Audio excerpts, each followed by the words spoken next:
నమస్తే మెట్రో ఉదయం న్యూస్ కి స్వాగతం. ఐలా బజార్ లో క్రికెట్ బెట్టింగ్ కేసు బయటపడింది. 6 నిందితులు అరెస్టు కాగా వారి నుంచి 4.58 లక్షల నగదు, ల్యాప్టాప్, మొబైల్ ఫోన్లు స్వాధీనం చేసుకున్నారు. బెట్టింగ్ ముఠాను పట్టుకున్న పోలీసులను డీఎస్పీ అభినందించారు. సాయంత్రం సమయంలో 8 గంటల కంటే ముందు మా టూ టౌన్ సిఐ గారికి ప్రభాకర్ గారు రాబడిన సమాచారం మేరకు మరియు స్పెషల్ బ్రాంచ్ వారి సమాచారం మేరకు మా పల్నాడు జిల్లా ఎస్పీ గారి ఉత్తర్వుల మేరకు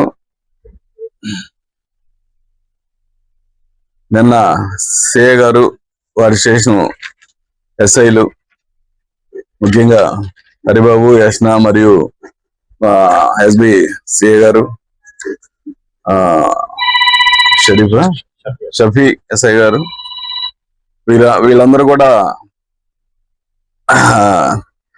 కానిస్టేబుల్ సహకారంతో ఈ ముద్దాయిల్లో ఒకరైన షేక్ కాసిం షా సన్ ఆఫ్ సైదా, ఐలా బజారు, నర్సాపేట పట్టణం,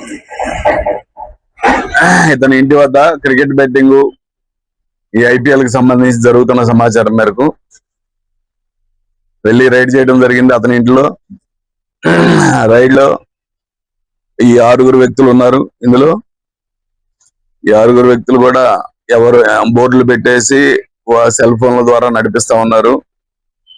అయితే బోర్డులు ఇప్పుడు ఎత్తేసి, బోర్డు అంటే ఇంక ఇప్పుడు సెల్ ఫోనే బోర్డు, సెల్ ఫోన్ లో యాప్స్ తీసుకుంటున్నారు. ఇప్పుడు ఆ యాప్ ఎవరిస్తారో తెలియదు. వీడికి ఎవడో యాప్ ఇస్తాడు, డబ్బు తీసుకుంటాడు, దాని మీద ఆ యాప్ మీద ఇతను ఫండర్స్ కి ఫండ్ తీసుకొని లింక్ ఇస్తా ఉంటాడు, చెప్తా ఉంటాడు. అంతా ఈ కాసిం షాతో పాటు షేక్ మస్తాన్ వాలీ అనేటువంటి వీళ్ళిద్దరు, ఇతను కూడా మసీద్ వెనక బజారు, ఇస్లాంపేట, నర్సాపేట, వీళ్ళిద్దరు మెయిన్ బుకీస్. వీళ్ళ యాప్స్ ఈ కింద చెప్పబడినటువంటి పసుపులేటి నాగరాజు గాని చెన్నైలో ఉన్నట్టు తెలుస్తుంది. మనకి వాళ్ళ ఫోన్ నంబర్ కూడా ఈ టైంలో ఆన్ లో ఉండదు. రెగ్యులర్ గా వాడే ఫోన్లు ఏవి ఉండవు, ఎక్కడ ఉన్నాడో కూడా తెలియని పరిస్థితి ఉంటుంది.